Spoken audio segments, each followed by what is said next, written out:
Hello everyone, চলে এলাম আবারও একবার আরেকটি নতুন ভিডিও নিয়ে। তো আজকে তোমাদের সঙ্গে শেয়ার করবো আমি সানস্ক্রিন উইথ ময়শ্চারাইজার। কি অবাক লাগছে শুনতে তো, সানস্ক্রিন আবার ময়শ্চারাইজার।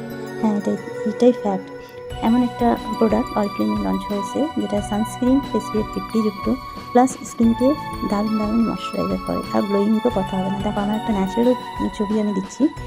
এটাতে কিন্তু কোনো ফিল্টার দেওয়া নেই বা কোনো রকমের এডিট করা নেই। এটা আমার একটা নর্মাল ন্যাচারাল ছবি এখানে আমি পোস্ট করেছি। তো ছবিটা দেখে তোমরা বুঝতে পারছো স্কিনটা কতটা গ্লো করছে, কতটা ময়শ্চারাইজ রাখছে। কোথাও একটু টান টান ভাব নেই, চিটচিটে ভাব নেই, ফ্যাটকা বা সাদা হয়ে যায়। বাজার চলতি সানস্ক্রিনগুলো ইউজ করলে স্কিনটা দেখবে একদম ফ্যাটফ্যাটে সাদা লাগে, কিন্তু এই সানজুন সানস্ক্রিনটা এতটাই সুন্দর যে মানে কোনো কথা হবে না এটা নিয়ে। সো তোমরা যারা চাইছো এইরকম একটা সুন্দর সানস্ক্রিন ইউজ করতে এবং নিজের স্কিনকে আরও বেশি গ্লোয়িং করে তুলতে, তারা অবশ্যই স্ক্রিনে দেওয়া নাম্বারে আমার সঙ্গে কন্ট্যাক্ট করো। টাটা, দেখা হচ্ছে পরের ভিডিওতে। Thank you.